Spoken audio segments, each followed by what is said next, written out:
안녕하세요. 정서적, 정신적 약자들을 위한 위안 방송 조은의 마음 약국입니다. 네, 저는 27년 차 조울러 조우입니다. 네, 여러분들 한 주 동안 어떠셨나요? 잘 지내셨는지 궁금합니다. 네. 조 아내님 한 주 잘 지내셨나요? 네, 안녕하세요. 조아내입니다. 오늘은 안 늦으셨네요, 조우님. 네. 지난주에 제가 너무 버벅거려서 좀 준비를 하고서는 했는데, 네. 어, 그 전주에도 저희가 스트리밍을 네. 늦었고, 네. 그래서 아직 아무도 안 들어오셨나 봅니다. 아, 저희가 늦을 줄 알고, 네. 네. 오늘 소개해 주실 책 제목 좀 알려주세요. 네. 오늘 여러분께 소개해드릴 책 이름은 더미를 위한 양극성 장애라는 책입니다. 네, 더미가 뭔가요? 더미를 위한. 더미가, 바보를 더미라고 하는데, 아, 그 더미가 그 예, 근데 더미가 그게 뭐, 맞나요? 바보들을 위한 책이라기보다는 이 시리즈가 그냥 더미를 위한인데, 이 영역에, 정보가 없는, 그런 분들을 칭해서 더미라고 했던 것 같습니다. 네, 지은이는 이제 칸디다 핑크 조 크레이낙이라는 분인데요. 미국 분이신 것 같아요. 뉴욕에서 의사로 일하고 있고, 뭐 영국에서 석사를 취득했고 뭐 이런 분들이십니다. 네네네. 정확하게 모르겠는데요. 네. 근데 어, 이게 약간 굉장히 두꺼운 책이에요. 어떻게 보면은 약간 교과서 같은 굉장히 두꺼운 네, 책입니다. 의학서적에 가깝게 좀 네네. 이렇게 책도 두껍고 내용도 어떻게 보면 조금 어려울 수 있는데 그래도 일반인의 입장에서 그런 의학적인 용어나 의미들을 이해할 수 있게 좀 풀어서 써주신 것 같아요. 네, 맞습니다. 그, 조울증, 그러니까 가족 중에 누군가가 조울증에 걸린다면 굉장히 당황할 수 있는데, 사실 이 책이, 이런 커버하고 있는 내용이, 부분이 굉장히 넓기 때문에 이 책 하나만 잘 읽으셔도 웬만한 궁금증은 해결하실 수 있을 겁니다.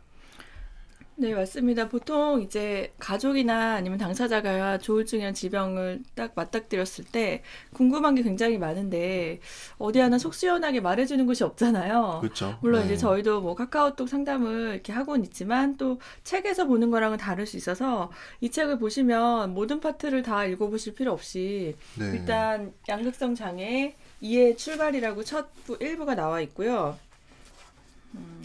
저도 이거를 보면서 이제 양극성 장애도 1형이 있고 2형이 있고 혼합형이 있고 이런데 이것을 정확하게 좀 이해할 수 있었어요. 네네. 총 7부로 나눠져 있는데 초반에는 이 단어의 그 어떤 경우에 양극성 장애라는 진단을 받게 되는가부터 시작해서 치료법에 대한 내용 그리고 진단의 과정, 약물 이렇게 자세하게 나와 있습니다. 네.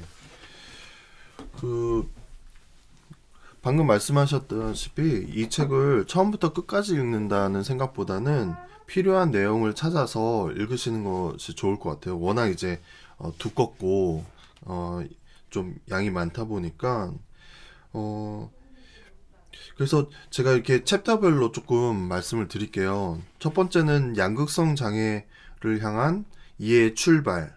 이제 양극성 장애를 이해하기, 양극성 장애에 대한 자세한 설명이 들어가 있고요. 또 2부에는 진단, 치료 계획의 수립과 치료팀의 구성. 그래서, 어, 이게 사실, 미국 분들이 쓰신 책이어서 한국의 의료 시스템하고 조금 다를 수는 있어요. 근데, 저희도 어, 그런 선진국의 의료 시스템을 좀 알 필요가 있고, 앞으로는 이쪽 방향으로 한국의 의료 시스템도 바뀔 것이기 때문에 알아두면 좋을 것 같습니다. 또 3부는 생물학적 치료 방법. 그래서 약물 치료에 의한 기분의 안정, 그리고 약물 치료의 과정과 부작용 이야기, 다양한 생물학적 치료 방법의 검토, 여성 및 다른 환자군의 양극성 치료 이런 것들이 있고 또 제 4부에는 필수 생존 전략 연습하기. 이 부분이 참, 좀 신선했는데, 어떤 내용을 다루고 있냐면, 자조 기술, 그리고 각종 치료요법, 그리고 다른 지지 방법, 삶의 방식을 조정하는 것도 이 책에서 알려주고 있고, 효과적으로 의사소통하기 이런 거, 그리고 문제 해결 및 갈등의 해소, 기분 사파에 미리 대비하기, 또 네, 괜찮아님 들어오셨네요. 안녕하세요. 반갑습니다. 또 제5부에는 위기 상황 이겨내기, 제6부에는 양극성 환자 돕기, 제7부에는 10가지 방법에서 양극성을 관리하는 10가지 방법, 양극성 환자를 돕는 10가지 방법 이렇게 있어요. 아, 네, 좋은 이렇게 우리 재미없게 계속 책 읽어주실 건가요? 그냥 책을 하나 사시는 게 나을 것 같은데요. 오디오북인가요, 저희가? 네, 죄송합니다.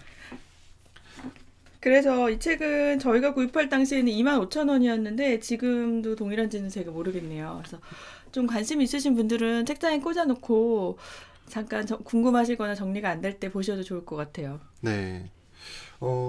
조은님 이번 달에 생일이지 않으셨나요? 네.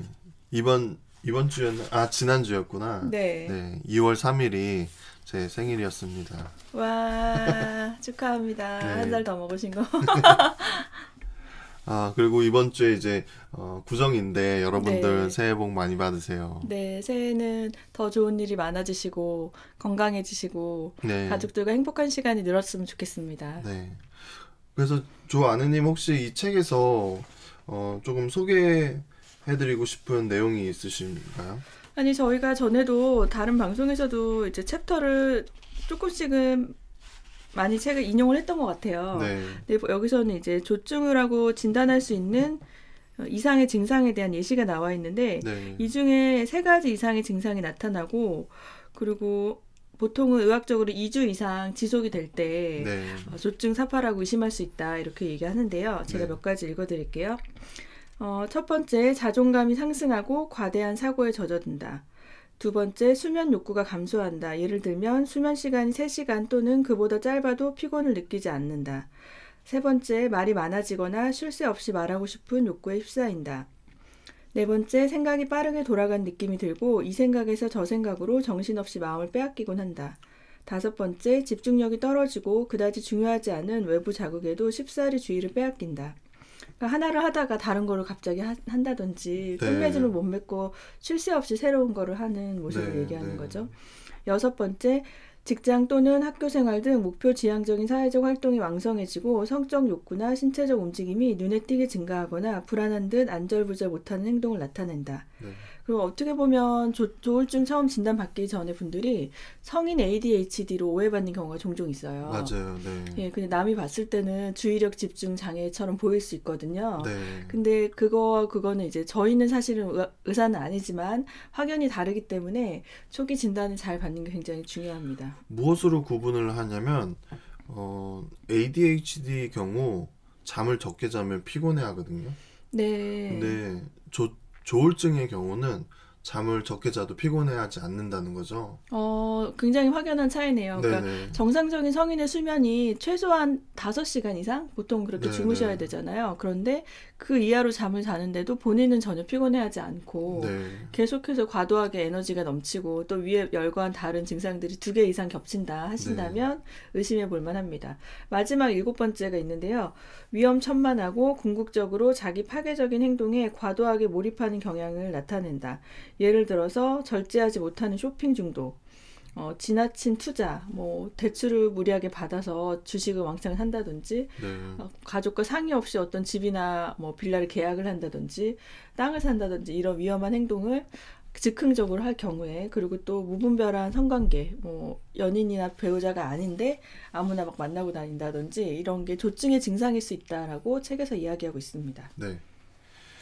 아니 저는 지금 이 책 네. 원래 봤던 책인데 오랜만에 읽었는데요. 되게 디테일하게 잘 나와 있네요. 네, 굉장히 디테일해요. 왜냐하면 네. 그 양극성 장애 관련된 책을 저희가 많이 보기 때문에 조증에 대한 묘사가 감정적인 경우도 있고 너무 이제 학술적이어서 뭔 말이야 이런 경우도 있는데 자 그냥 처음 보시는 분도 이해할 수 있게 잘 풀어놓은 것 같아요. 번역을 네. 잘하신 건가? 그리고 사실 이 책이 저희가 이 책의 내용을 가지고 방송을 많이 했었어요. 그래서 이 책을 알려드리는 거가 사실 우리가 오픈 소스? 아, 네. 네. 저희만의 뭔가 그런 책이었는데 네. 워낙 좀 유명한 책 아닌가요, 이 책이? 이 책이 이렇게 유명한지까지는 모르겠고 거의 대부분을 다루고 있기 때문에 이 책 하나로 많은 궁금한 점이나 아니면은 배울 점들이 굉장히 많죠. 네. 네, 그러니까 우리나라보다는 사실 외국에서 그 양극성 장애에 대한 연구가 더 오래됐고 임상 사례도 더 많기 때문에 아무래도 좀 더 풍부한 자료가 있지 않았나 싶고요. 네. 한국에서 나왔던 책들보다 더 자세하게 잘 써 있는 것 같습니다. 제가 네. 보기. 제가 조증에 대해서 얘기하면서 컴퓨터를 비유해서 말씀드린 적이 많은데 조증 같은 경우에는 이 프로그램들을 갑자기 이렇게 뭔가 바이러스가 먹어서 프로그램들을 이 프로그램 저 프로그램 막 인사 좀 해주세요. 네. 안녕하세요, 리커버리님 들어오셨네요. 네, 댓글 반응 좀 해주세요, 조우님. 네, 네, 리커버리님 안녕하세요. 네, 녹음 방송 같이 네. 가식하지 마시고. 괜찮아님도 새해 복 많이 반갑습니다. 받으세요. 네, 네. 새해 복 많이 받으세요. 그, 저희의 대화 내용과 상관없이 그냥 댓글은 자유롭게 올려주시면 네. 저희가 라이브기 때문에 또 그 주제를 가지고 또 얘기를 하고 이렇게 하겠습니다. 네. 그래서 컴퓨터 프로그램이 뭐 10개, 20개가 동시에 이렇게 막 돌아가는 거죠. 조은님 컴퓨터처럼요? 컴퓨터를 왜 키시면 안 끄세요? 모든 창을 다 띄워놓고 쓰시고. 이 컴퓨터는 안 꺼도 되는 컴퓨터여가지고. 아니 근데 맥 OS도 가끔은 네. 꺼져야 되잖아요. 네. 근데 구입하신 지가 몇 년 됐는데 저 끄는 거 한 번도 못 본 것 같아요. 네, 가끔 이제 컴퓨터가 약간 과부하가 걸리면 그때나 끄고 이러는데 네. 네. 아니 창을 좀 끄시라고요. 저, 30개씩 띄워놓고 쓰시잖아. 저 설명 좀 하면 안 될까요? 네, 말씀하세요. 그래서 그렇게 여러 가지 프로그램을 갑자기 이렇게 막 다 돌아가면 조증 상태는 뭐든지 할 수 있을 것 같거든요. 근데 이제 게다가 컴퓨터가 과부하가 걸리잖아요. 그러면서 픽 하고 나가면 이제 우울증으로 확 떨어지는 거죠. 네. 약간 그런 느낌이에요.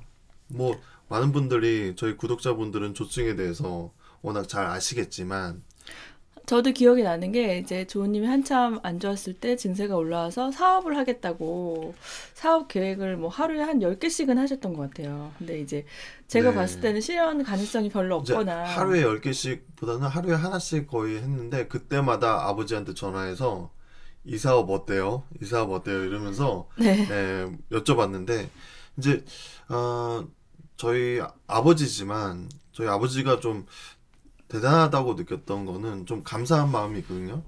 그럴 때마다 한 번도 이렇게 먼저 끊으신 적이 없어요. 다 얘기를 들어주셨어요. 그게 예, 지금도 사실 감사한 마음을 갖고 있습니다. 좀 표현을 하시죠, 그러면.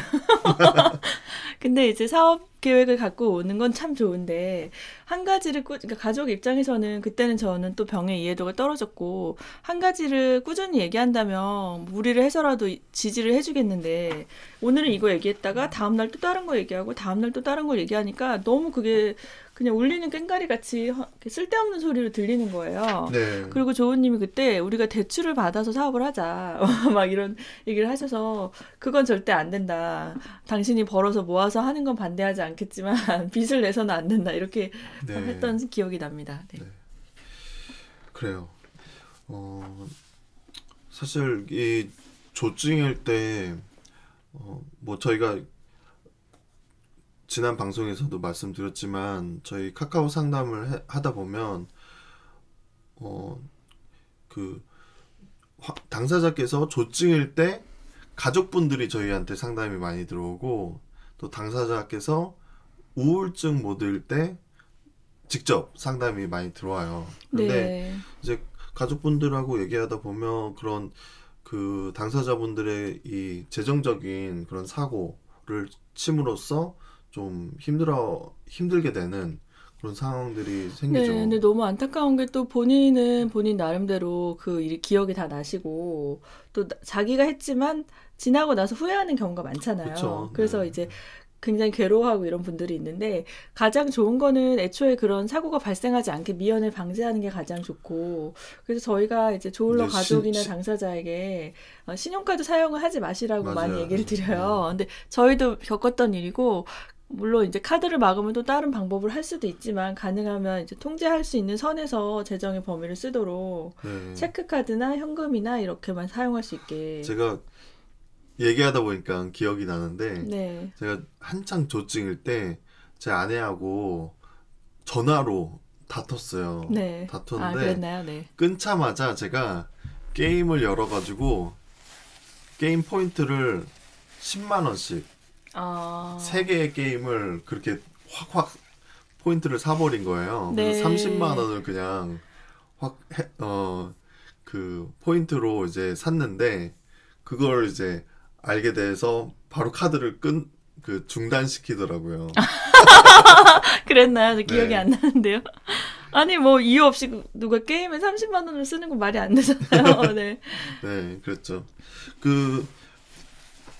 아까 제가 이제 책 소개를 좀 해드리면서 마지막에 양극성을 관리하는 10가지 방법하고 양극성을 돕는 10가지 방법 이렇게 그 부분이 이제 눈에 띄어서 여러분들에게 좀 소개를 해드리고 싶은데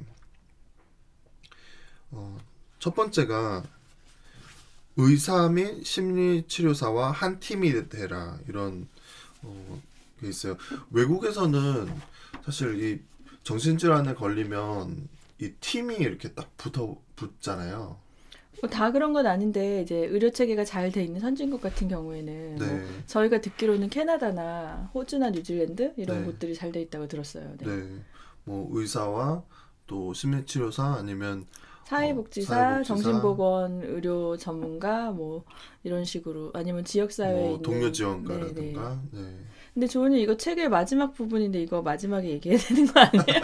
맨 뒤를 지금 설명하시면 방송 뭘로 하시려고요? 근데 이 책은 사실 네. 이렇게 순서대로 읽는 책이 아니기 때문에 네, 네. 알겠습니다. 그러면 조금만 소개해 드릴게요. 네. 그래서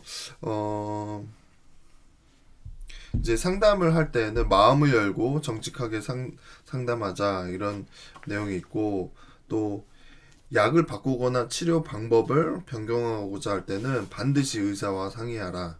그리고 질문하는 거. 의사한테 자기가 궁금한 점들은 다 질문하는 게 중요한 것 같아요. 그리고 망설이지 말고 자신의 의견을 충분히 표현하라. 또 처방받은 대로 약을 복용하라. 이거 뭐 너무나 당연한 건데 저희가 사실 그 부작용이 많다 보니까 하나씩 이렇게 빼고 싶은 그런 유혹이 있어요. 네. 네, 그 유혹을 좀 물리치는 게 좀 중요할 것 같고 수면 조절하는 거 그리고 규칙적인 일상의 흐름을 만들라. 또 마음 챙김과 다른 마음 집중 기술을 훈련하라. 네. 제가 이제 많은 환우분들을 만나면서 느꼈던 점은 가족들도 마찬가지고요. 자신의 이야기를 들어줄 곳을 찾으시는 것 같아요. 네.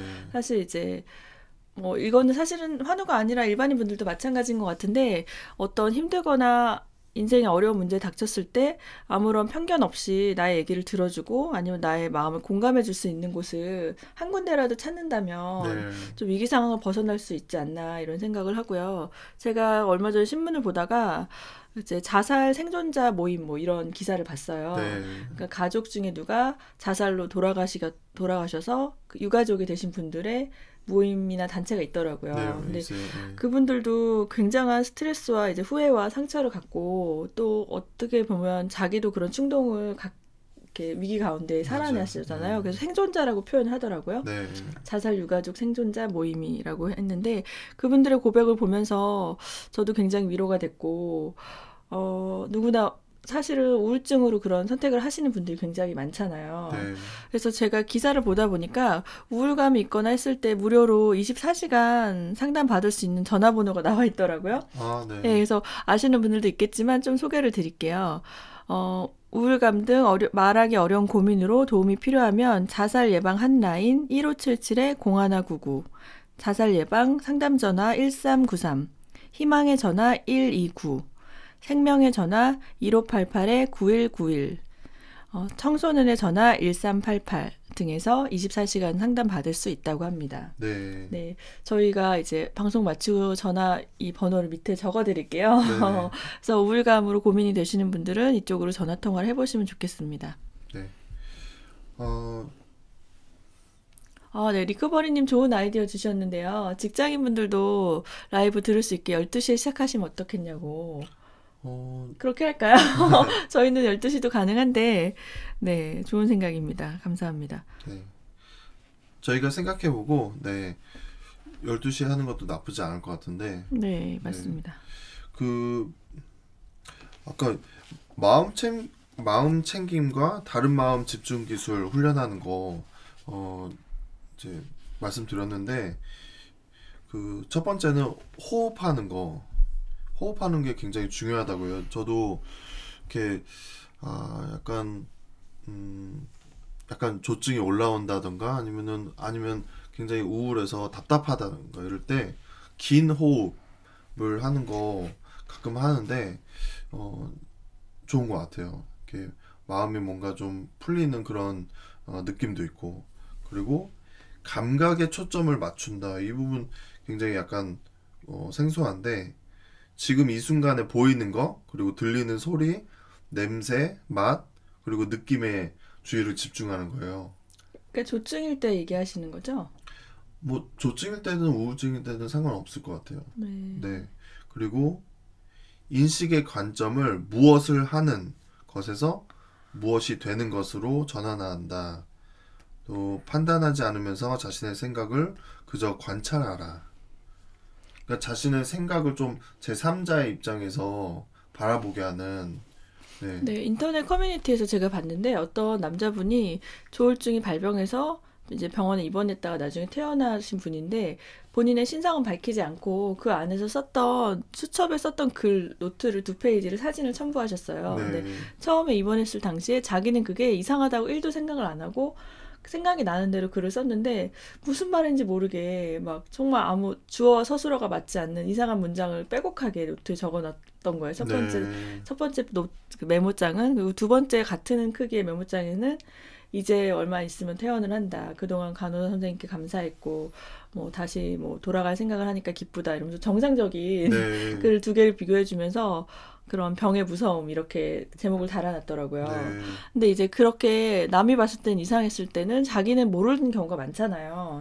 그렇죠. 근데 글로 남김으로 인해서 스스로를 돌아보게 되고, 예. 이제 자기가 이랬었구나 이렇게 생각을 할 수 있더라고요. 저도 한참 조증일 때 노트장 있잖아요. 그런 데에다가 막 이게 생각나는 것들을 다 이렇게 쓰고 그랬었어요. 네.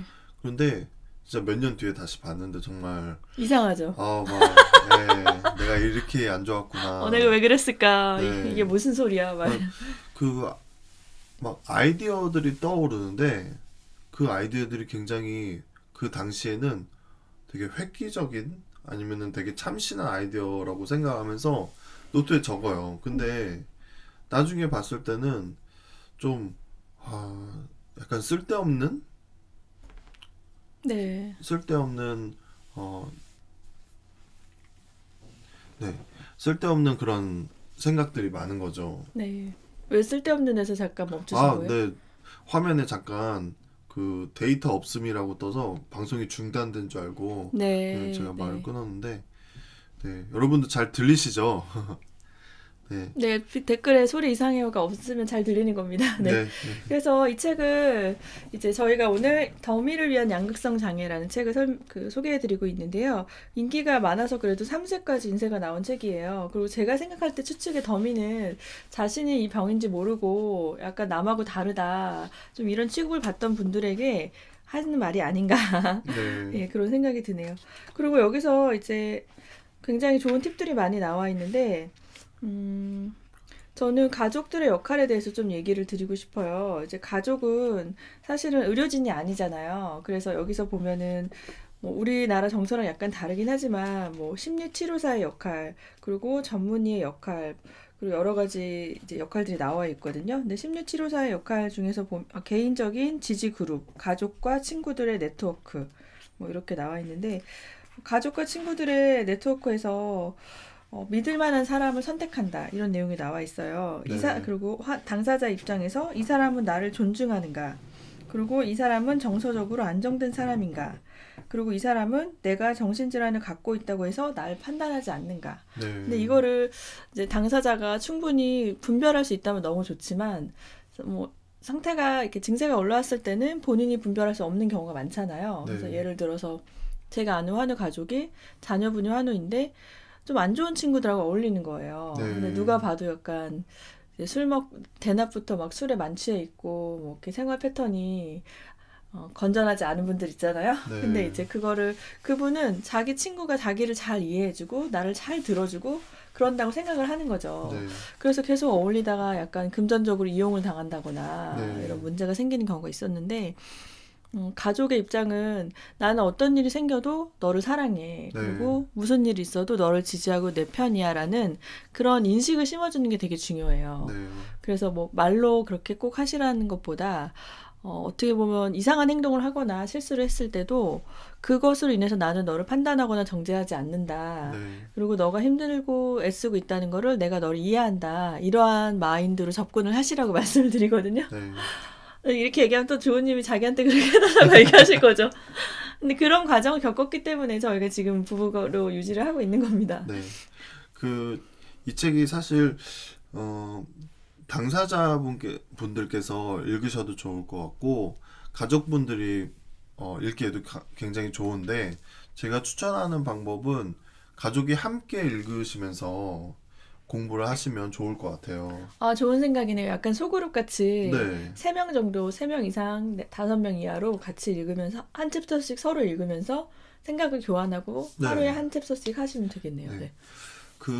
저희가 이제 소통하는 조울러 분 중에 한 분이 그런 말씀하셨는데, 이 조울증에 걸리고 나서 자기한테 좋아진 점, 좋은 점이 뭐냐 물어봤을 때 가족이 하나가 되는 것을 경험했다는 거예요. 아, 놀랍네요. 근데 네. 이게 사실 조울증으로 인해서 가족이 되게 분열되기가 쉽거든요. 네, 그렇죠. 왜냐하면 참 이해하기 힘든 말이나 행동을 하죠. 그리고 또 어쩔 때는 이제 분노도 이렇게 표출하고 하기 때문에 가족이 봤을 때 굉장히 품어주기 힘든 그런 모습을 보이고는 하는데, 근데 가족이 진짜 힘을 모아서 함께 이거를 이겨나가겠다고 이렇게 마음을 먹으면 이 병으로 인해서 가족이 더 이렇게 똘똘 뭉치게 되는 그런 계기가 되는 것도 어, 맞는 것 같아요. 네, 뭐 가정의 환경에 따라 다를 수는 있지만, 예를 들어서 뭐 전에는 가족이 일주일에 한 번도 식사를 하지 않았다면 발병 이후에는 더 많은 시간을 보내기 위해서 업무를 끝내고 빨리 들어오셔서 같이 저녁 식사를 자주 하신다든지, 네, 뭐 가벼운 산책을 같이 가족이 하게 된다든지, 아니면 인생의 진지한 대화를 나눈다든지, 이런 시간들이 더 많아졌다는 거죠. 네, 다들 사실 한국 사회가 굉장히 바쁘게 살아가기 때문에, 네, 이렇게 저녁을 같이 먹고 여유롭게 얘기하고 이런 시간이 많지 않잖아요. 네, 그래서 제가 아는 어떤 유명인 분이 자기의 규칙은 부모 중에 한 명이 꼭 한국 저녁 시간에 돌아와서 자녀들하고 저녁을 먹는 거래요. 네, 근데 그분들은 이제 외국에 사셔서 문화가, 가족이 부모님이 없어도 이제 누가 저녁을 차려주나 봐요. 근데 부모 중에 한 명은 반드시 집에 와서 아이들하고 식사를 한다는 규칙이 있다고. 네. 그만큼 가족 간의 대화 자리가 중요한 것 같습니다. 제가 얼마 전에 이렇게 좋은 소식을 전하고 싶다고 이렇게 연락이 온 분이 계세요. 결혼하신다고요? 아니요, 결혼하신다는 게 아니라 네. 어, 조연러를 딸로 둔 분이 계셨는데, 네. 이분들이 교회를 다니시는 분들이어가지고 그 네. 아버지나 어머니께서 이 병은 좀 영적인 병이다, 아니면 약간 귀신 들림에 가까운 것으로 생각을 하셨어요. 왜냐면 이제 뭐 딸이 이제 시간 나면 옥상에 올라가서 막 아무도 없는데 계속 대화를 1시간 하고 내려온다던가 뭐 이런 모습들 보이니까 그런데 제가 그 부모님들에게 정신병인가 귀신 들림인가 그 책이 있어요. 네네. 그 책을 소개를 해드렸어요. 네. 그랬는데 그 아버님께서 그 책을 2번이나 읽으시고 이 병은 이 정신질환은 귀신 들림보다는 그런 육체적인 병이구나 라는 거를 깨달으신 거예요. 네, 그러니까 그 책에서 모든 경우가 다 그런 건 아니지만 어떤 경우에는 정신질환의 발병일 수 있고 어떤 경우에는 또 영적인 세계의 문제일 수 있는데 네, 그거를 구별할 수 있게 해주죠. 네네. 책을 읽으면서. 네. 그것을 구별하는 방법은 정신질환일 경우에는 서서히 나빠지고 귀신 들림일 경우에는 한 번에 그러니까 한 번에 나빠진다. 급작스럽게. 예, 근데 그리고 그건 이제 책의 일부분이니까. 약을 먹었을 때 좋아지면 이건 육체적인 거고 약을 먹었는데도 어떠한 변화가 없다든가 이러면 이제 귀신 들림으로 보는 건데 저희가 이제 아니 조은님 그 책을 전에 방송에서도 한번 다루셨잖아요. 이 책의 내용이 다 읽어보셔야지만 이해가 되는 거라서 네, 이렇게 네.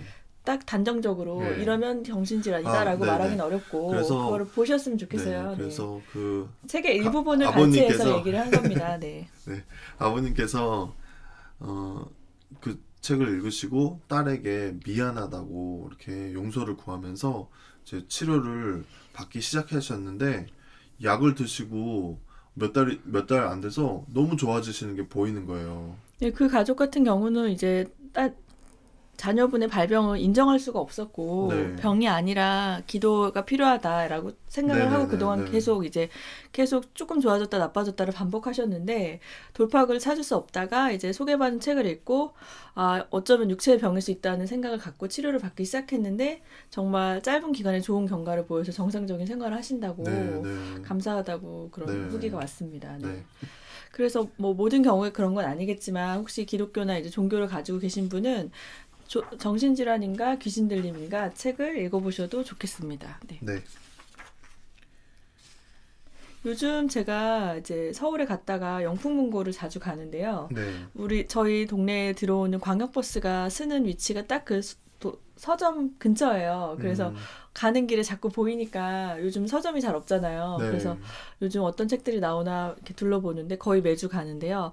요즘 심리서적들이 그렇게 많이 나오더라고요. 그러니까 신간이나 베스트셀러를 이제 잘 보이는 곳에 세팅을 해놓잖아요. 네. 근데 항상 보면은 뭐 이제 돈에 관련된 거, 경제학 뭐 이런 게 많았는데 아니면 자기계발서 이런 게 많았는데 요즘은 심리학 저서 뭐 그냥 보통 제목들이 다 합쳐보면 그거예요. 너 힘들지?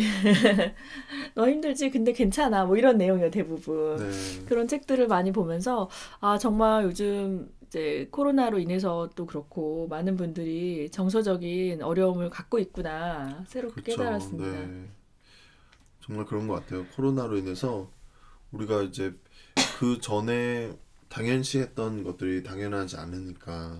그래서 제가 읽어보고 싶은 책을 잔뜩 사왔는데 제가 요즘 시간이 없어서 그러니까 책을 뭐 5권, 6권을 구매를 하셨더라고요. 그냥 벼르고 있다가 일곱 권을 샀는데요. 이제 저희가 요즘에 홈스쿨을 시작했잖아요. 네네. 저희 아이들이 3명인데 이제 계속 온라인 수업을 하는 거예요. 이제 첫째가 학교에 들어가서 작년에 1학년이었는데 1년 내내 거의 온라인 수업을 하고 학교는 몇 번 가지도 않았고 올해 또 개학을 했는데 또 2.5단계여서 아예 온라인 전면 수업으로 바뀐 거예요. 네. 그래서 이렇게 된다면 앞으로도 사실 이런 일이 생기지 말란 법이 없는데 계속 집에서 있을 거면 그냥 집에서 놀게만 할 순 없다. 선생님이 온라인으로 수업을 해주시지만 아이들이 이제 집중이 잘 안 돼요. 화면을 보면서 한다는 게 아직 어리기 때문에. 그래서 전달이 잘 안 되는 부분이 많아서 엄마가 어차피 다시 해줘야 되더라고요. 그렇죠. 그리고 뭐 하루에 2시간 정도만 온라인 수업을 하기 때문에 좀 그 외에 공부가 많이 필요한데 저희가 막 홈스쿨이라고 해서 막 대단하게 하고 있는 건 아니고요. 하루에 30분? 1시간? 이렇게 할 수 있는 선에서 하려고 시작한 게 이제 짧게 해야 돼 매일 하자 해가지고 학교 이름도 정하고 그냥 홈스쿨을 시작했는데 아이들이 의외로 너무 좋아하는 거예요. 그러니까 엄마랑 아빠가 그냥 밥 먹여주고 목욕시켜주는 존재였다가 선생님이라는 그런 포지션으로 다가가니까 오히려 애들이 존댓말을 쓰고 또 재밌어하고 좋아하더라고요. 네. 그리고 확실히 애들은 애들인 게 저희가 알고 있는 그런 상식이나 지식이 아직까지는 애들보다 많잖아요. 네, 첫째가 네. 9살이니까 아직은 저희가 더 많이 알기 때문에 별도로 막 공부를 하고 준비하지 않아도 가르칠 수가 있어요. 네. 뭐 가볍게는 음악을 뭐 악기 같은 거 뭐 조은님이 피아노를 가르친다든지 뭐 아니면 수학이나 영어나 국어나 아직까지는 소화가 돼서 네. 알고 있는 선에서 할 수 있을 때까지 버티다가 도저히 이제 애들의 지식이 우리를 앞선다고 하면 우리도 이제 공부를 더 하자 이렇게 생각하고 시작을 했는데 되게 재밌게 잘 하고 있습니다. 그러니까요. 저를 이제 교장 선생님이라고 하고, 네, 맞습니다. 네, 또 엄마를 담임 선생님이라고 이렇게 하는데 재밌어요. 재밌어요. 네, 근데 초등부는 재밌는데 유치부는 정신이 하나도 없어요. 유치부 두 명이 수준이 너무 달라서 그냥 유치부가 이제 6살, 아니 7살, 4살. 네, 4살은 그냥 왔다 갔다 계속 놀고요.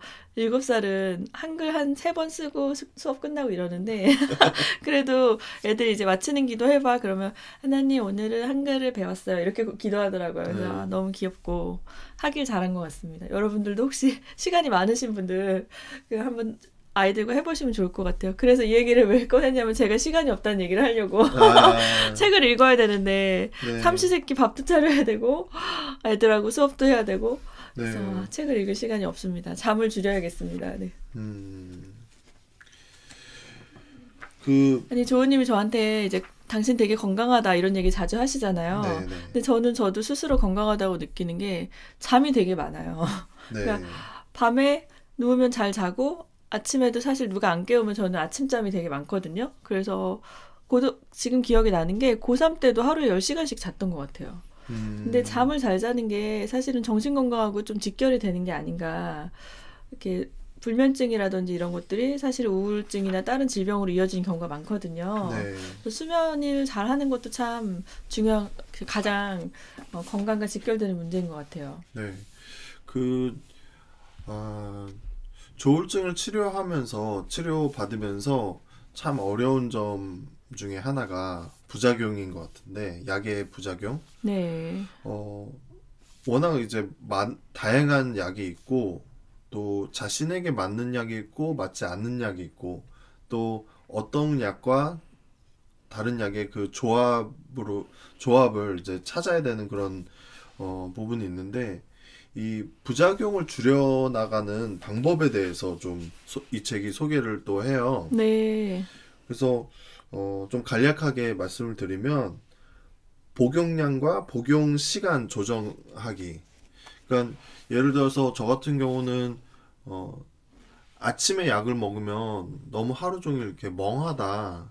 좀 이거를 저녁 약으로 이렇게 합쳐서 주실 수 있냐라고 물었을 때 그건 괜찮다라고 말씀하시면 그렇게 하는 거죠. 또 용량은 서서히 늘린다. 그리고 복용 시간을 변경하고 또 용량을 이제 의사 선생님하고 함께 줄여 나가는 그것이 필요하고요. 그리고 같은 군에 속하는 다른 약으로 바꿔보는 거예요. 네. 이 약들이 1세대 약물이 있고 2세대 약물이 있어요. 그러니까 1세대 약물은 약간 오래전에 이제 개발된 약들, 그리고 2세대 약물로 표현하는 것은 이 신형 약들인데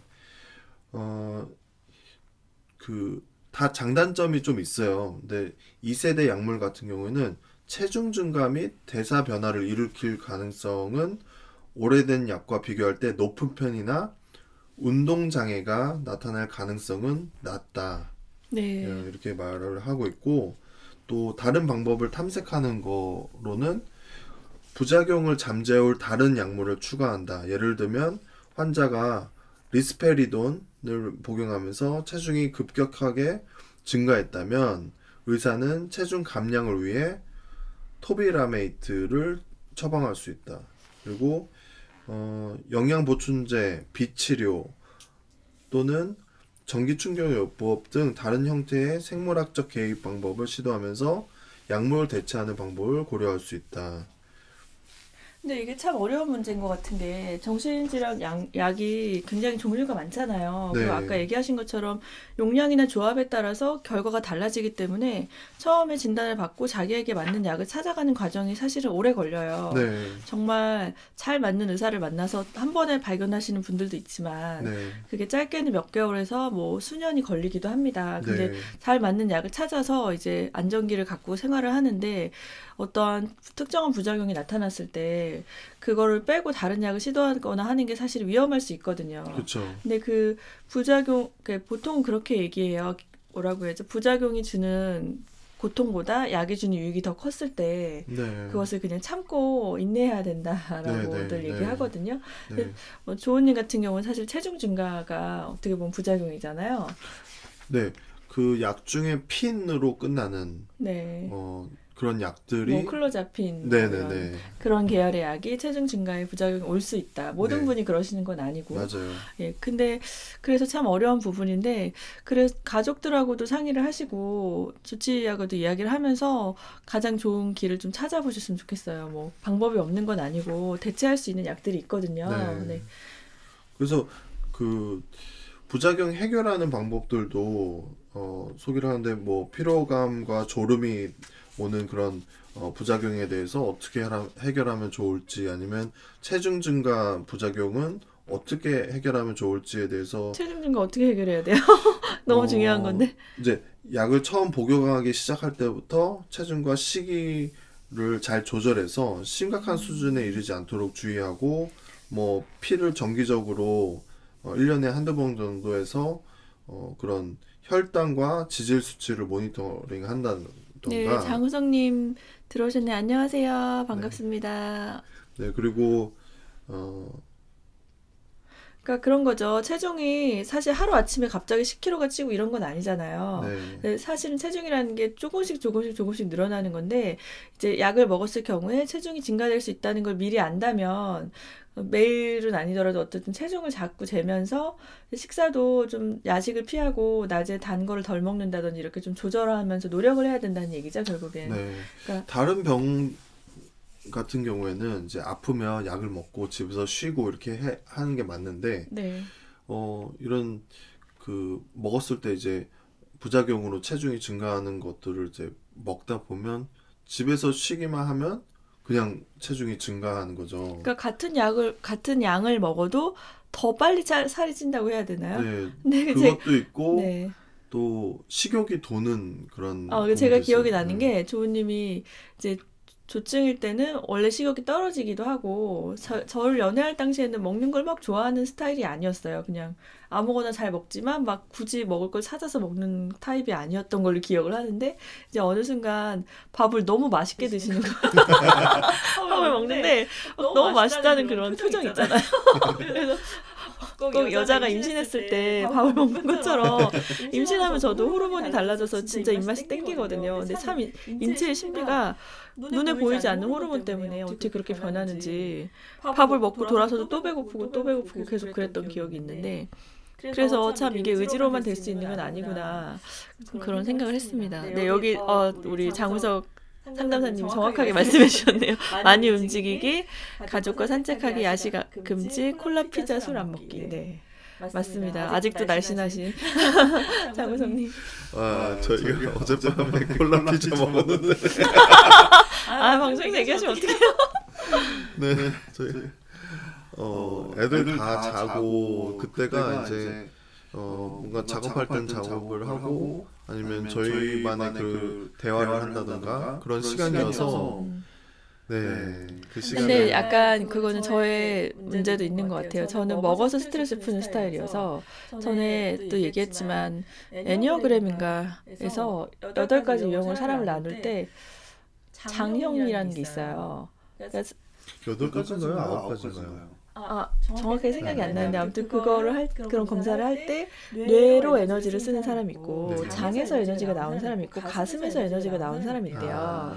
그래서 머리형, 가슴형, 또 장형. 장형. 예, 그래서 그 세 가지의 그 사람의 성향에 따라서 스트레스가 왔을 때 푸는 방법도 다르고 또 이제 자기 방어 기제도 다르다는 거를 설명을 잠깐 들었는데 두뇌형인 분들은 동굴로 숨어야 된대요. 저의 스트레스가 받을 때 아무도 없는 곳에서 혼자 있으면서 그거를 이제 삭히고 생각하면서 정리를 하시는 거죠.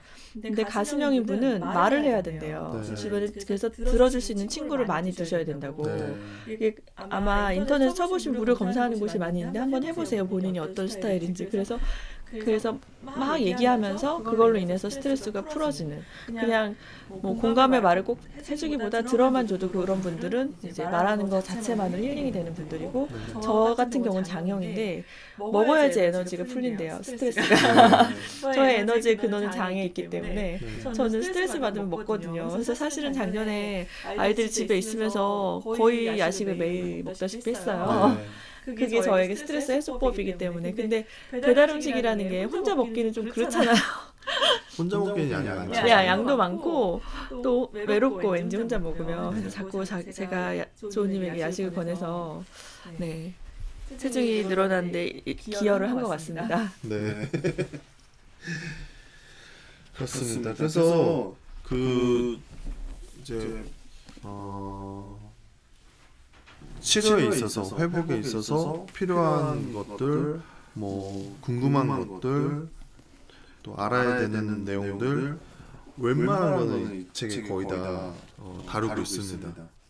네, 그리고 또 이제 책을 보시면서 또 본인의 주치의하고도 또 좀 상의하실 필요도 있죠. 책을 맹신하실 필요는 없고 그쵸. 이제 우리가 몰랐던 내용을 알아가는 거지만 또 의사분들은 뭐 6년 이상 이 분야를 전문적으로 공부하신 분들이니까 주치의와도 상의하시면서 또 결정하시면 좋겠어요. 네. 네. 주치의를 신뢰하는 것이 굉장히 중요하죠. 네, 왜냐하면 저도 사실은 아이들이 어리니까 이제 감기에 자주 걸리는데 소아과를 갈 때 어떤 병원을 갔는데 약을 먹었는데 보통 3일에서 뭐 4일 뒤에 다시 오라고 하거든요. 근데 2주가 됐는데 애가 안 낫는 거예요. 네. 그냥 콧물 감기긴 한데 그래서 아니 어떻게 약을 꼬박꼬박 제 시간에 6시간마다 먹였는데 왜 안 낫나. 그래서 얘기를 했죠. 이제 콧물이 되게 심한데 왜 안 낫냐 했더니 콧물은 중요한 게 아니라고 기침이 더 중요하다는 거예요. 네. 아이들 같은 경우는 모세기관지염으로 이어질 수 있기 때문에 그래서 자꾸 기침약을 추가해 주시는 거예요. 네. 그래서 이건 아니다 해서 고민하다가 다른 소아과를 갔어요. 그랬더니 귀를 보시더니 중이염이라는 거예요. 네. 콧물이 귀 뒤로 넘어가서 애기들은. 그래서 그날 약을 바꿨는데 거기 약을 3일 먹고 괜찮아졌어요. 네. 그래서 좀 짜증이 나더라고요. 그래서 물론 뭐 약간 비유긴 한데 그래서 의사 선생님이나 약도 자기한테 잘 맞는 게 있을 수 있거든요. 그래서 혹시 꾸준히 의사의 진료대로 했는데 너무 차도가 없다 하시면은 좀 다른 병원을 찾아보는 것도 네. 필요하지 않나 생각이 듭니다. 그 의사 선생님마다 선호하는 약이 좀 있긴 있는 것 같아요. 그리고 네. 약간 의사 선생님의 성격에 따라서 이거는 좀 다를 수 있는데 어떤 경우에는 의사 선생님이 딱 초반에 이 그 증세나 이 병을 확 잡고 이제 가려고 하시는 분이 계신 반면 좀 서서히 약을 서서히 늘려가면서 치료하는 것이 중요하다고 생각하시는 분들도 계세요. 그래서 의사마다 약간씩 그런 부분이 다를 수는 있어요. 근데 이제 제가 전에 안타까웠던 경우가 되게 유명한 의사분인데 이제 제가 방금 설명한 것처럼 약을 잘 먹고 했는데 차도가 없었던 환우의 가족이 정말 낫고자 하는 마음에 여기저기 알아보다가 유명한 의사분에게 갔는데 그분이 너무 급격하게 약을 줄이신 거예요. 근데 본인이 지향하는 처방의 약의 그런 강도가 있더라도 기존에 그거보다 훨씬 많은 양을 먹었다면 좀 서서히 줄여주실 필요가 있잖아요. 적응을 그렇죠. 하도록. 네. 근데 그분이 갑자기 다 빼고 확 줄여가지고 이제 본인은 좋아했죠. 당사자는 너무 좋아했는데 가족들이 이제 감당이 안 되게 증세가 올라와서 재발되죠. 네, 재발이 돼서 대화도 아예 안 될 정도로 심해졌던 경우가 있어요. 네. 그래서 약을 저는 가족이 얼마를 먹는지, 용량이 뭔지, 약의 이름이 뭔지 정도는 알고 계셔야 된다. 네. 그리고 가족이 기억했을 때 그분이 가장 안정적으로 생활했던 당시에 먹었던 약이 뭔지를 네. 알고 계시면 혹시 예상치 않게 재발이 오거나 아니면 다른 병원으로 옮겼을 때 참고할 수가 있습니다. 네. 네. 그 장우석 상담사님이 또 재밌는 얘기 남겨주셨는데 머리형은 삼성이고요. 가슴형은 LG고 장형은 현대라고 하네요. 저는 현대차로 들어가야겠네요. 네, 재밌네요. 저는 그럼 삼성인가요? 아, 네, 그런 걸로. 네.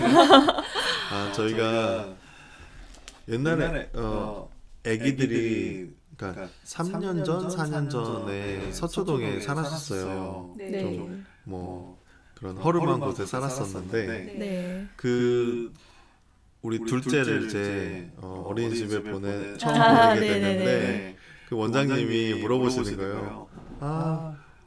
누구누구 아빠도 삼성 다니세요? 이렇게 물어보시는 거예요. 그러니까 서초동에서 저희가 아주 오래된 빌라에서 살았는데 그 동네가 삼성 무슨 센터가 있었어요. 네. 그래서 그쪽 근무하신 분들이 많아서 이제 제가 낮에 집에 있고 하니까 어머 은별이 어머님도 아버지가 삼성에서 일하시나 봐요.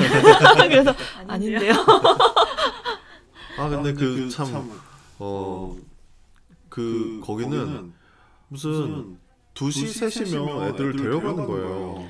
그때 당시에 제가 아이를 맡기고 직장을 다니던 시즌이었는데 강남에 있는 직장을 다니려고 일부러 그쪽에서 살았던 것도 있었는데 너무 속상한 게 나라에서는 7시까지 맡겨라 하는데 6시에 끝나서 막 뛰어가서 6시 반 도착하면 우리 애밖에 없는 거예요. 그래서 원장님한테 물어보면 괜찮다고는 하시는데 그 어린애가 애들이 다 4시간 전에 집에 가고 혼자서 거기 있을 거 생각하니까 너무 마음이 아프잖아요. 아프죠. 그리고 원장님이 선생님들이 뭐라고 얘기하시냐면 벨소리만 나면 애들이 다 문을 쳐다본대요. 그 나이 때 이제 영유아만 보는 어린이집에서 말을 잘 못하는 애들인데 자기 엄마 아빠 왔을까 봐 맞아, 다 나와보고 매번 자기 부모님이 만나러 본다는 거예요.